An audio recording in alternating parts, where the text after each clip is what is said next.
आज है हमारा थर्मोडायनेमिक्स का लेक्चर नंबर 3। आज के लेक्चर में हम थर्मोडायनेमिक्स के अंदर यूज होने वाली कुछ टर्म्स डिस्कस करेंगे। जैसे सबसे फर्स्ट टर्म है हीट। तो हीट क्या होती है? हीट एक टाइप की एनर्जी होती है। हीट क्या होगी? एनर्जी होगी जो एक सिस्टम से दूसरे सिस्टम तक ट्रांसफर होगी। और ये जो एनर्जी ट्रांसफर होगी दो सिस्टम के बीच में, कब ट्रांसफर होगी? जब दोनों सिस्टम के बीच में क्या होगा? टेम्परेचर का डिफरेंस होगा। जब दो सिस्टम के बीच में टेम्परेचर डिफरेंस होगा तो वहां पर एनर्जी का क्या होगा? एनर्जी ट्रांसफर होगी और उसी एनर्जी को हम क्या बोलते हैं? हीट बोलते हैं।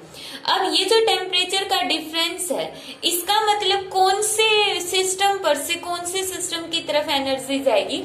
जो सिस्टम हायर टेम्परेचर पर होगा, जो सिस्टम हायर टेम्परेचर पर होगा, वहां से जो सिस्टम लो टेम्परेचर पर होगा वहां पर एनर्जी का ट्रांसफर होगा।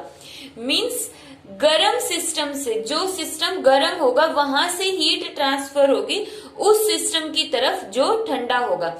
फॉर एग्जाम्पल, अगर हम एक चाय का कप लेते हैं और चाय के कप में बहुत ही ज्यादा हॉट चाय रखी हुई है यहाँ पर, अब इसको हम रूम टेम्परेचर पर छोड़ देंगे तो ये वो सिस्टम होगा जो बहुत ज्यादा गर्म है, चाय का कप।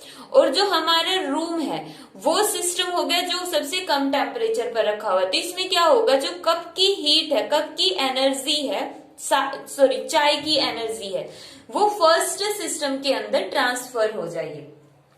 और ये जो एनर्जी का ट्रांसफर है ये कब तक रहेगा? जब तक दोनों सिस्टम के बीच का टेम्परेचर डिफरेंस जीरो ना हो जाए। टेम्परेचर डिफरेंस जीरो होने का मतलब है कि दोनों सिस्टम का जो टेम्परेचर है वो कितना हो जाए? सेम हो जाए। ठीक है, तो ये होती है हीट। अब हीट को अगर हम सिस्टम के अंदर ऐड कर रहे हैं, हीट को सिस्टम के अंदर ऐड कर रहे हैं, जैसे कि हमने पतीला लिया और उसको गैस या स्टोव के ऊपर रख दिया।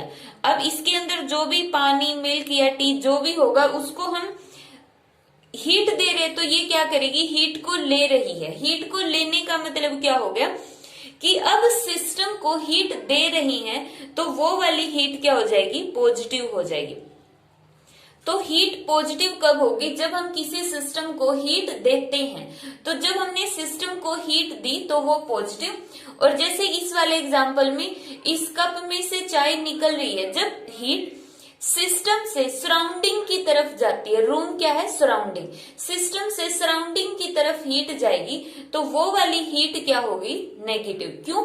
क्योंकि वो सिस्टम में से सब्ट्रैक्ट हो रही, सिस्टम में से बाहर निकल कर जा रही है, इसलिए हम उस हीट को क्या कहेंगे?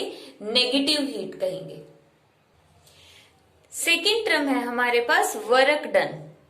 वर्क डन, वर्क डन हमारे पास सिंपली क्या होगा? वर्क डन का फॉर्मूला हमें पता है, फोर्स मल्टीप्लाई बाई डिस्टेंस होता है। अब प्रेशर का फॉर्मूला भी हमें पता है, प्रेशर किसके इक्वल होता है? Force by area. फोर्स किसके इक्वल हो गया? Pressure into area. तो फोर्स की जगह लिखो प्रेशर इंटू एरिया डीएक्स। अब एरिया इंटू डीएक्स को हम क्या लिखेंगे? डीवी। तो यहाँ पे वर्क डन कितना हो जाएगा? पी डी वी हो जाएगा।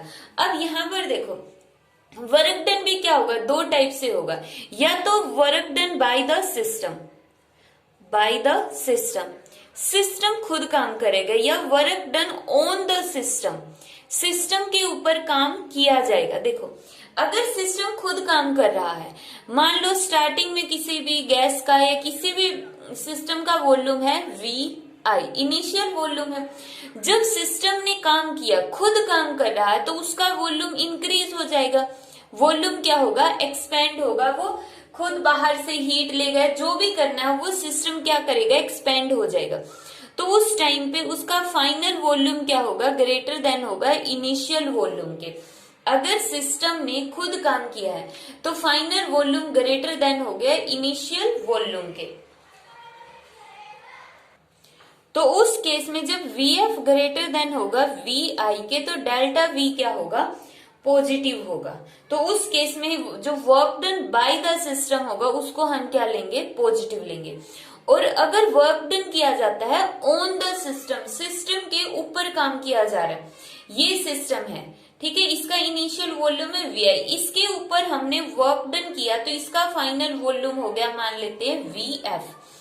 अब वी एफ की वैल्यू वी आई से क्या है, कम है, तो यहाँ पे डेल्टा वी कैसा हो गया, नेगेटिव। अगर डेल्टा वी नेगेटिव है तो वर्क डन कैसा होगा, नेगेटिव होगा। तो work done on the system is taken as negative. तो इसमें याद रखना, work done by the system is taken as positive और work done on the system is taken as negative. Third term है हमारी इंटरनल एनर्जी, जो कि एक अपने आप में बहुत बड़ा कॉन्सेप्ट है और बहुत ही इंपॉर्टेंट कॉन्सेप्ट है, बट इसको हम सिर्फ जो फाइनल एग्जाम के पॉइंट ऑफ व्यू से स्टडी करेंगे हमारे सिलेबस के अकॉर्डिंग, इसको बहुत ज्यादा डिटेल में स्टडी नहीं कर रही है।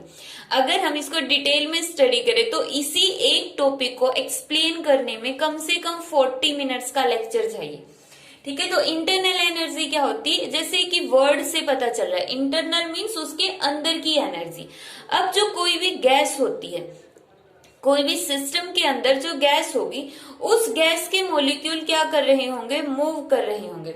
जब गैस के मॉलिक्यूल मूव कर रहे होंगे और उनका पर्टिकुलर साइज होगा या पोजीशन होगी, ठीक है, ये भी होगा, मूव भी कर रहे होंगे, उनका कोई पर्टिकुलर साइज या पोजीशन होगी। मूव करने से उनमें कौन सी एनर्जी आ जाएगी, काइनेटिक एनर्जी, साइज या पोजीशन की वजह से। या फिर बोल लो कि अगर वहां पर एक्सटर्नल इलेक्ट्रिक फील्ड है या फिर एक्सटर्नल मैग्नेटिक फील्ड है तो उनकी वजह से वहां पर क्या आ जाएगी, पोटेंशियल एनर्जी आ जाएगी।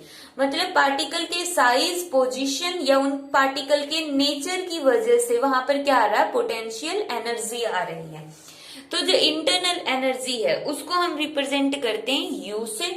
इंटरनल एनर्जी किसके इक्वल होगी, sum of kinetic energy plus sum of potential energy. और ये काइनेटिक एनर्जी पूरे सिस्टम की काइनेटिक एनर्जी है। तो इंटरनल एनर्जी होगी kinetic energy plus potential energy. अब अगर इंटरनल एनर्जी इंक्रीज हो रही है तो उस इंटरनल एनर्जी को हम लेंगे पॉजिटिव। अगर सिस्टम की इंटरनल एनर्जी डिक्रीज हो रही है तो उस इंटरनल एनर्जी को हम लेंगे नेगेटिव। अब जो इंटरनल एनर्जी है, देखो जो इंटरनल एनर्जी होगी, अगर तो लेते हम रियल गैस, एक होगी रियल गैस, एक होगी आइडियल गैस। आइडियल गैस का मतलब उसके मॉलिक्यूल्स बहुत ज्यादा दूर दूर होते हैं, ठीक है। जब कोई भी गैस क्या होती है, लो प्रेशर और हाई टेम्परेचर पर होती है। लो प्रेशर और हाई टेम्परेचर, इसका मतलब क्या होगा, प्रेशर कम है तो मॉलिक्यूल दूर दूर जा सकते हैं, हाई टेम्परेचर हो गया तो मॉलिक्यूल के पास और भी फ्रीडम आ गई कि वो मॉलिक्यूल बहुत ज्यादा दूर दूर भाग जाए। तो आइडियल गैस की कंडीशन होती है लो प्रेशर और हाई टेम्परेचर। तो ये जो आइडियल गैस होगी, तो आइडियल गैस के केस में जो इंटरनल एनर्जी है किसका फंक्शन होती है, सिर्फ और सिर्फ टेम्परेचर के ऊपर डिपेंड करती है।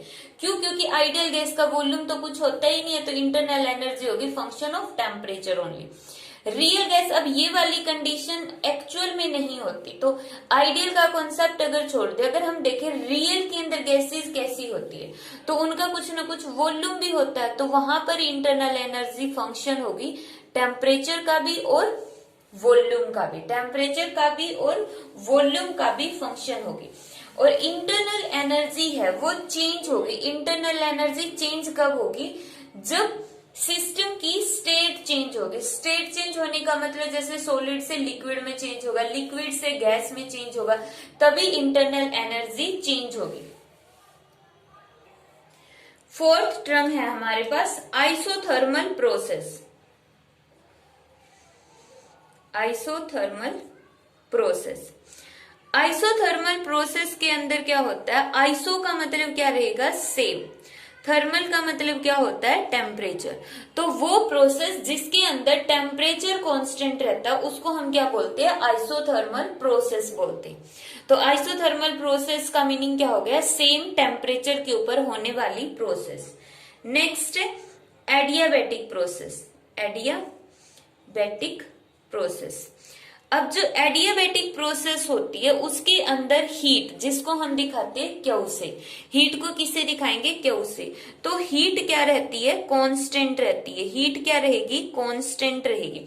तो एडियाबैटिक प्रोसेस के अंदर हीट क्या होगी, कांस्टेंट होगी। एडियाबैटिक प्रोसेस में हीट कांस्टेंट होगी, आइसोथर्मल प्रोसेस में टेम्परेचर कांस्टेंट होगा।